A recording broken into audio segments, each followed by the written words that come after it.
Le président de la République Alassane Ouattara a reçu ce lundi matin des émissaires du président de la République de Gambie. Ils étaient porteurs d'un message du président gambien Yaya Jammeh.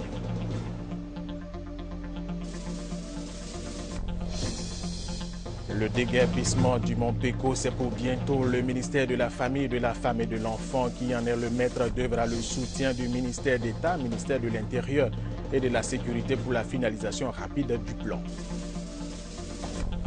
Dans cette édition, nous allons découvrir l'activité des coupeurs d'ongles ambulants à Bouaké, une activité diversement appréciée dans la région de Béké.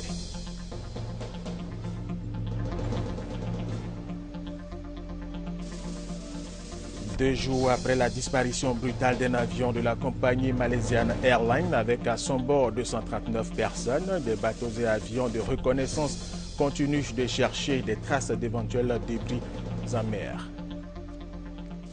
Mesdames et messieurs, bienvenue et merci de regarder RTI 1. Nous émettons à partir d'Abidjan. Le président de la République Alassane Ouattara a reçu ce lundi matin des émissaires du président de la République de Gambie. Ils étaient porteurs d'un message du président gambien Yaya Jammeh.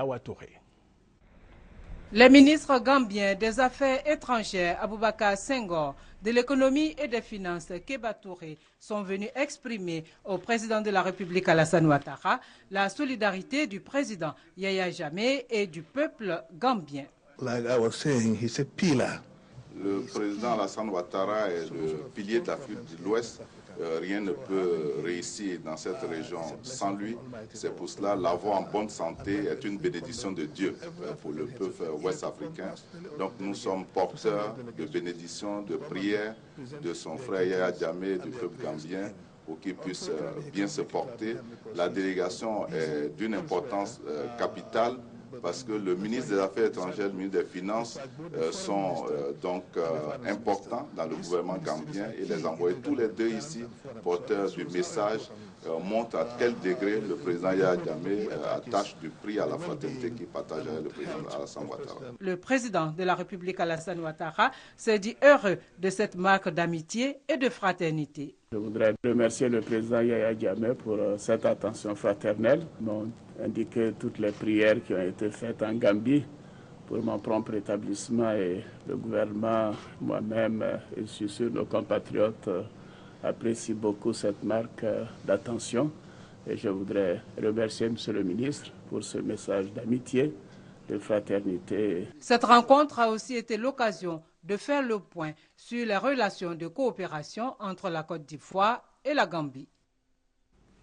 Autre sujet, l'organisation des journalistes professionnels de Côte d'Ivoire, OJPCI, et l'organisation non gouvernementale Transparency Justice ont organisé une formation au profit des professionnels des médias sur les notions de droit. Il s'agit à travers cette formation de permettre aux participants de se familiariser avec les termes de justice pour rendre leur papier juste et compréhensif. Vénance Emmanuel.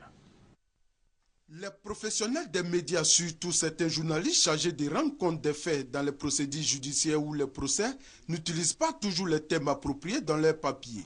Et cette mauvaise utilisation des termes juridiques et judiciaires déforme très souvent les informations données. Cette formation, initiée par l'ONG Transparency Justice, en collaboration avec l'Organisation des journalistes professionnels de Côte d'Ivoire, OJPCI, vise donc à leur donner les rudiments nécessaires afin de parfaire leurs articles. Leur donner ces notions-là leur permettra d'avoir des articles de qualité, mais surtout de faire en sorte que la population puisse être informée et bien formée. Ailleurs, quand l'information est fausse, surtout en matière juridique ou judiciaire, elle a des conséquences dramatiques sur la population. Plusieurs thèmes ont été abordés au cours de cette formation, notamment l'organisation judiciaire adoptée par la Côte d'Ivoire, les thèmes juridiques et judiciaires et les procédures d'accès à la justice. À terme, cette formation devra aboutir à la formation d'une presse judiciaire en Côte d'Ivoire.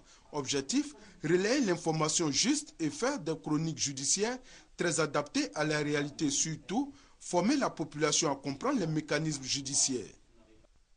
Le recensement général de la population et de l'habitat démarre le 17 mars prochain. Pour la réussite de cette opération, le ministre d'État, ministre du Plan du Développement, Albert Mabry-Touaqueus, invite les professionnels des médias à se mobiliser. Et la première rencontre a eu lieu ce lundi matin à la Maison de la Presse. au plateau.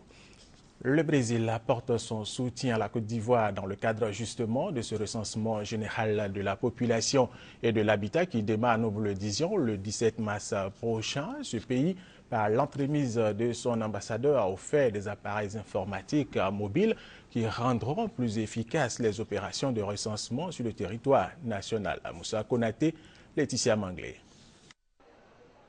Le 4e recensement général de la population et de l'habitat démarre ce mois de mars. Une opération qui permettra à l'État ivoirien d'obtenir une base de données fiable sur sa démographie. Pour ce faire, le Brésil apporte son soutien avec un prêt de 20 000 PDA. Les PDA sont des appareils mobiles pour plus d'efficacité et de sécurité lors de cette opération. Si on doit collecter les informations avec les moyens que met les TIC à notre disposition, on ne peut pas se passer de ce PDA-là, qui est en fait un ordinateur de poche qui désormais va permettre à l'agent recenseur de recueillir les informations dont on a besoin pour produire les données démo statistiques qui sont attendues par la Côte d'Ivoire. Non seulement ça fait gagner du temps, mais ça améliore la qualité de l'information recueillie. Un geste qui intervient dans le cadre de la coopération entre l'État de Côte d'Ivoire et le Brésil. La Côte d'Ivoire a exprimé son intérêt pour ces outils de collecte de données employés au Brésil. Cette participation est un symbole bien vif de notre volonté de coopération envers la Côte d'Ivoire. Votre implication pour le développement des relations entre nos deux pays est aujourd'hui concrétisée par ce fait, mais par bien d'autres. Nous ferons bon usage de ce que nous venons de recevoir. Nous veillerons, Monsieur l'ambassadeur, à ce que les 20 000 PDA retournent à l'Institut brésilien de géographie et de statistique dans l'état où il nous a été remis.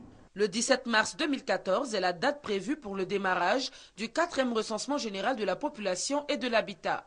Rappelons que le dernier recensement général de la population en Côte d'Ivoire date de 1998.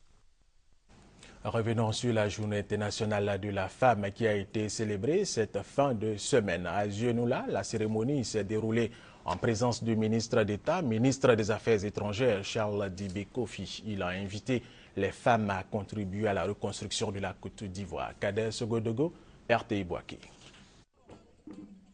La journée internationale de la femme a une connotation particulière à Zionoula. Ce 8 mars, la localité a bénéficié de la présence du ministre d'État, ministre des Affaires étrangères, Charles Kofi Dibi, fils de la région.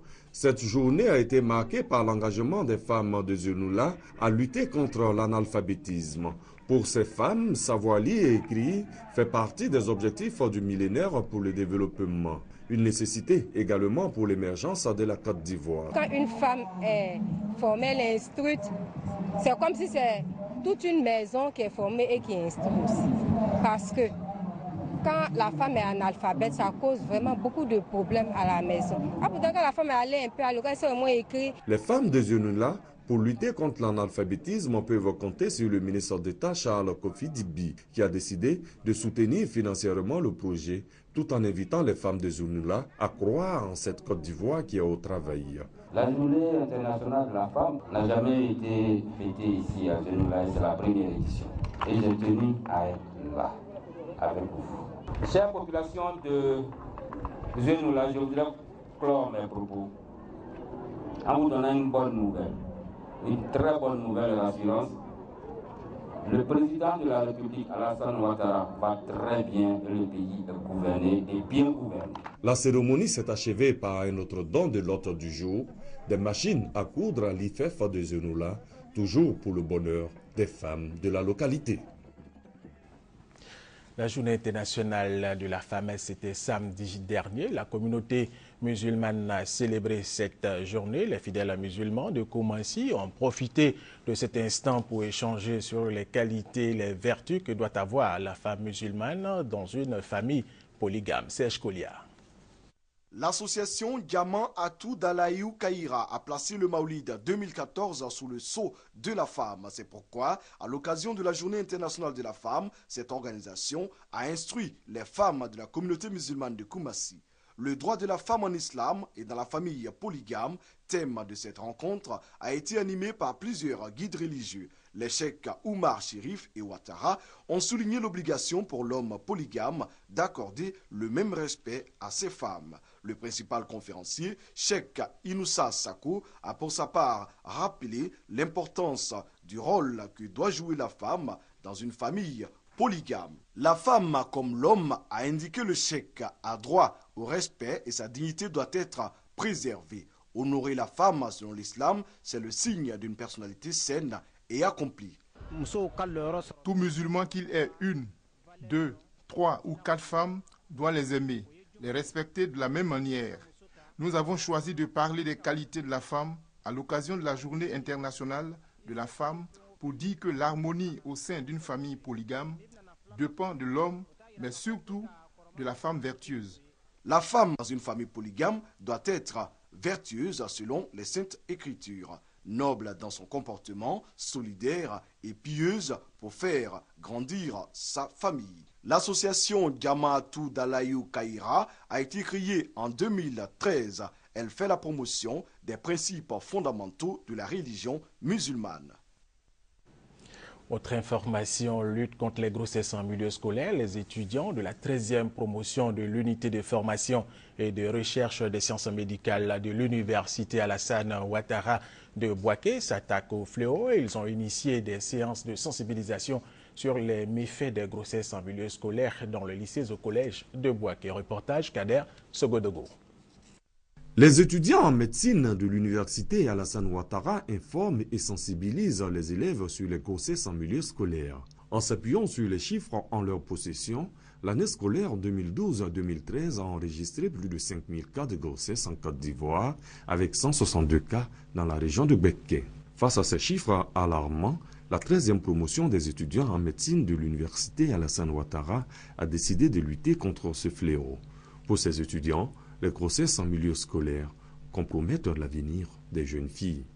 Le message que nous voulons faire passer en tant qu'étudiants en médecine, c'est d'abord de dire à nos sœurs de s'abstenir et par la suite, les autres mesures, à savoir les préservatifs, la contraception que nous préconisons et les mesures qui consistent à connaître son cycle menstruel afin d'éviter ces grossesses en milieu scolaire. Cette séance a été l'occasion pour les étudiants d'inviter les élèves à pratiquer l'abstinence, le port des préservatifs.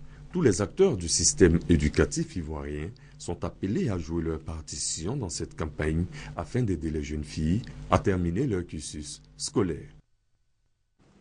La ministre de l'Éducation nationale et de l'enseignement technique, Kandia Camara, a procédé à l'installation d'un conseil consultatif de l'éducation nationale, et ce, dans le but d'instaurer, de maintenir le dialogue social et de renforcer la confiance entre gestionnaires, acteurs et partenaires de l'école ivoirienne. Sidonie Ouaka Davila, Gabriel Zanilou et Manuela.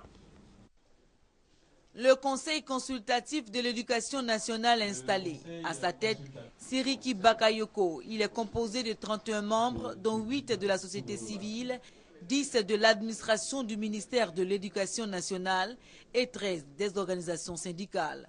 Ce cadre de concertation permanent a pour mission essentielle la prévention et la résolution des conflits sociaux. Notre école doit être une école excellente, où les gens ont de bonnes moyennes, où les élèves sont respectés quand ils vont à l'étranger. Pour atteindre cet objectif d'excellence, il faut créer un cadre de concertation pour que les parties se retrouvent pour régler les problèmes en amont. Présente à la cérémonie, la ministre Kandia Camara a exhorté les membres du conseil. Je vous exhorte à faire preuve de courage et de créativité nécessaires à l'accomplissement de votre délicate mission. Vous avez la lourde charge de chercher et de proposer des solutions adéquates à toutes les situations susceptibles de contrarier la marche de l'école ivoirienne vers l'excellence. Je voudrais partager avec vous un vœu cher, celui de voir le conseil consultatif de l'éducation nationale et de l'enseignement technique renforcer les liens de collaboration entre tous les gestionnaires, acteurs et partenaires impliqués dans la chaîne de transmission du savoir. Ounda Kouadio Jules, secrétaire permanent, a remercié la ministre pour tous ses efforts fournis pour ramener la cohésion à l'école qui a besoin de réécrire ses lettres de noblesse. Troisième grand titre de cette édition, nous vous invitons à découvrir l'activité des coupeurs d'ongles ambulants à Bouaké, une activité diversement appréciée dans la région de Gbeke. Charles Tatou, RTI Bouaké. À Bouaké, outre les professionnels du métier de la pédicure et de la manicure, il existe une catégorie de personnes exerçant cette activité. Ces personnes d'origine nigérienne sont partout dans la ville. On rencontre ces coupeurs d'ongles ambulants, surtout dans les rues et dans les marchés. Leur disponibilité et leur rapidité dans l'entretien des mains et pieds impressionnent les gens qui, du reste, sollicitent leurs prestations. Depuis que moi j'ai commencé à couper mes ongles avec ceux-là, je n'ai pas eu de problème. C'est rapide. En tout, me passe 100 francs. Si moi-même je paye l'âme pour couper mes ongles, il peut me blesser. C'est des gens qui se promènent partout à Bouaké. Les outils ne sont pas désinfectés même. On ne sait pas, on peut prendre la maladie avec qui. Donc c'est mieux de fréquenter les salons. L'activité est rentable. Non, ça dépend du travail. Celui qui veut, qui cherche à l'argent, il cherche à manger, il veut rentrer pour chercher l'argent. Pour certaines responsables des salons de beauté, cette activité de coupeur d'ongles ambulants livre non seulement une concurrence déloyale, mais présente un grand danger. C'est pas trop prudent, puisqu'ils utilisent le même matériel de travail. Bon, c'est pas désinfecté. Bon, les gens trouvent que c'est moins cher, donc ils préfèrent aller là-bas se faire couper les ongles. Ils se disent au salon c'est cher, mais pourtant nos matériels ici, au moins on prend soin de ça. Si ça y est des ongles et des orteils, c'est 1000 francs. Bon, souvent 500. De nombreuses maladies liées au sang proviendraient de l'utilisation de ces matériels traditionnels. Pour nos populations qui s'adonnent à ces pratiques-là, il court beaucoup de conséquences. Et la première des conséquences, ce sont les infections. Infections bactériennes, infections mycosiques, infections virales. Et aussi le traumatisme. Pour pérenniser leur activité, il faut simplement d'abord s'organiser. Et c'est dans l'organisation qu'on pourra mieux les éduquer pour éviter les conséquences que nos populations peuvent avoir. Vu l'intérêt accordé à leurs prestations par certaines personnes, la sensibilisation et la formation de ces coupeurs d'ongles ambulants s'avèrent nécessaires. Cela afin de permettre aux clients d'être protégés contre les maladies transmissibles.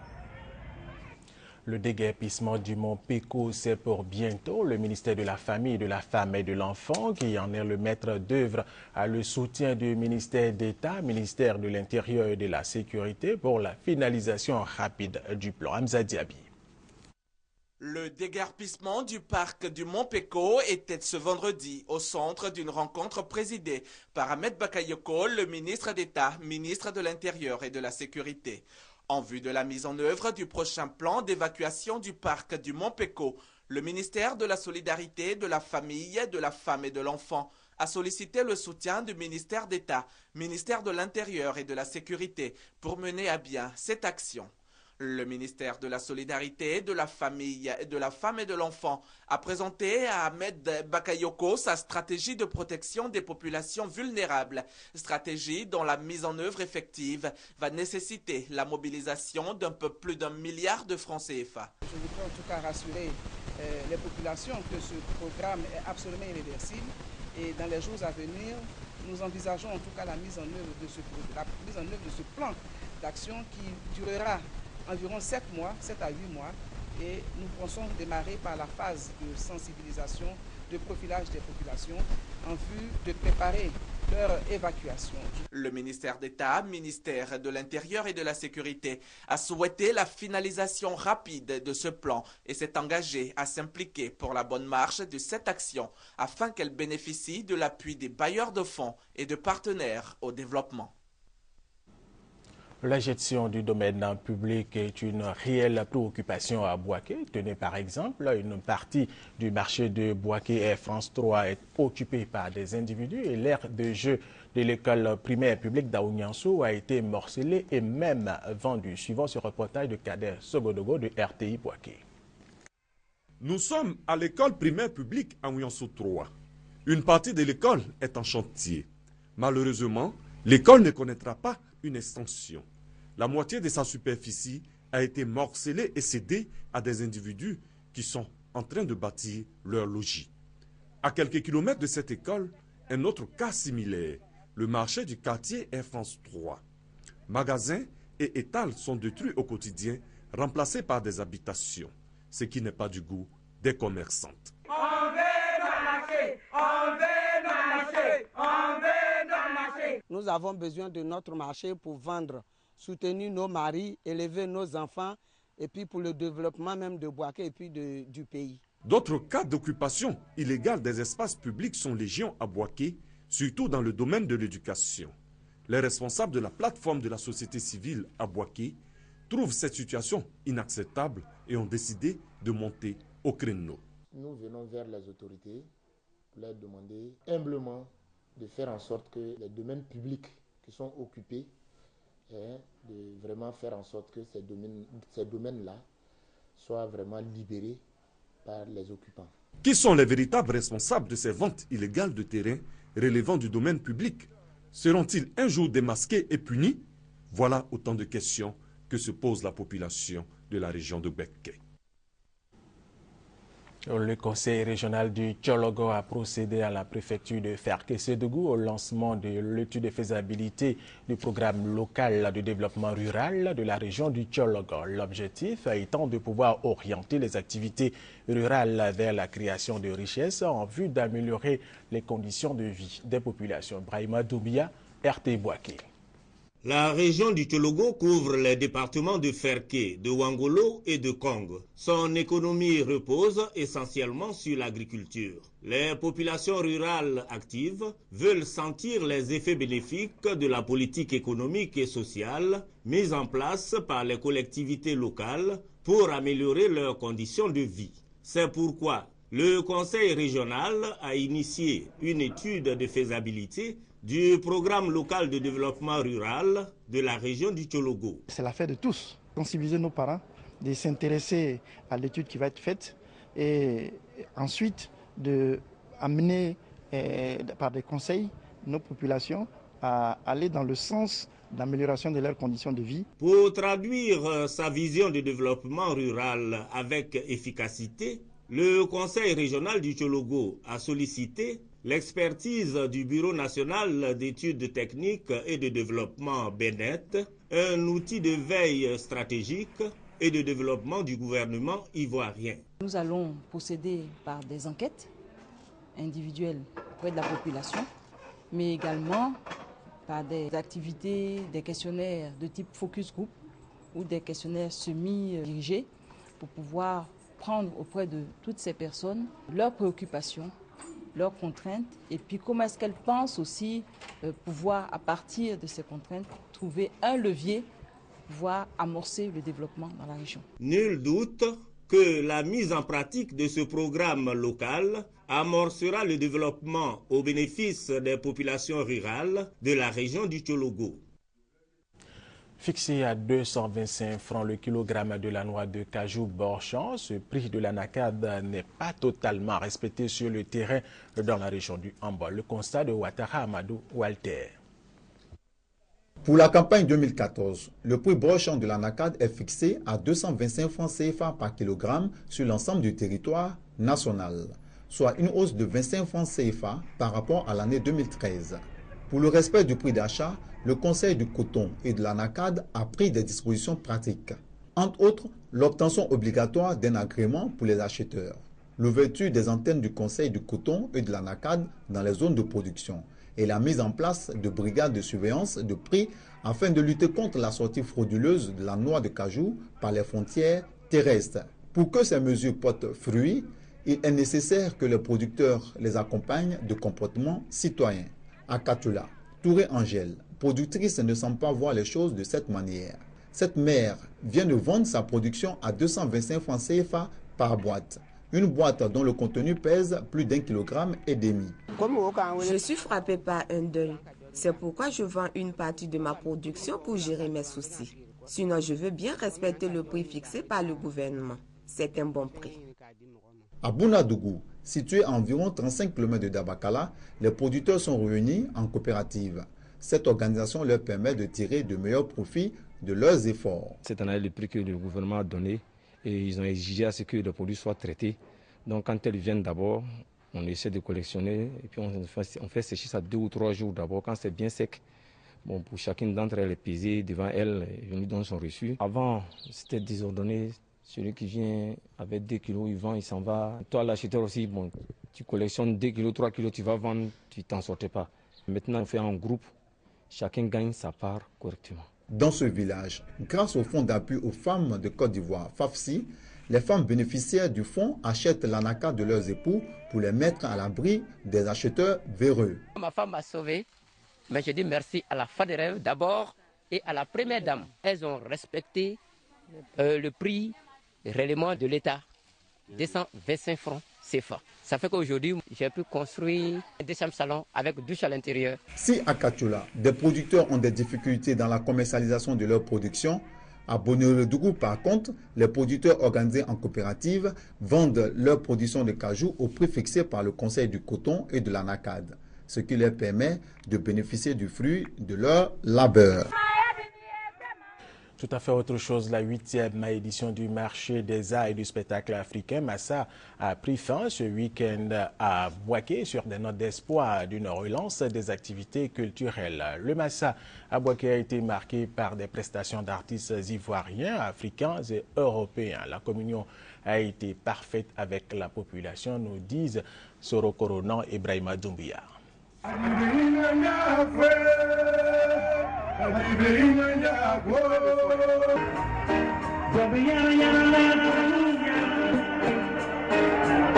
C'est dans une bonne ambiance et une communion totale avec les artistes que se sont refermées les portes de la 8e édition du marché des arts du spectacle africain à Bouaké. Le retour du Massa après 7 années d'interruption et surtout sa tenue à Bouaké a donné l'occasion à de nombreux artistes de se vendre.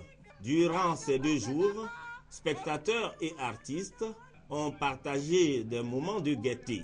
Les talentueux artistes que vous avez ici à Bouaké sont en train de démontrer ce qu'ils sont capables de faire. Vraiment, c'est un sentiment de joie. Tous ceux qui sont passés, j'ai vu que vraiment on a du bon talent dans notre pays.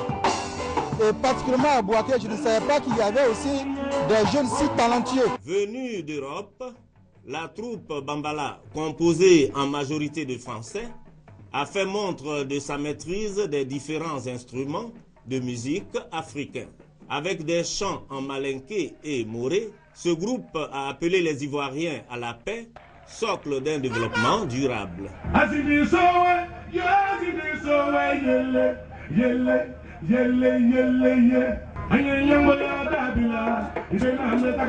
La 8e édition de ce rendez-vous culturel africain a réuni à Abidjan, Grand Bassam et Bouaké 50 groupes artistiques, artistes chanteurs, comédiens et plus de 1000 professionnels des arts et de la culture.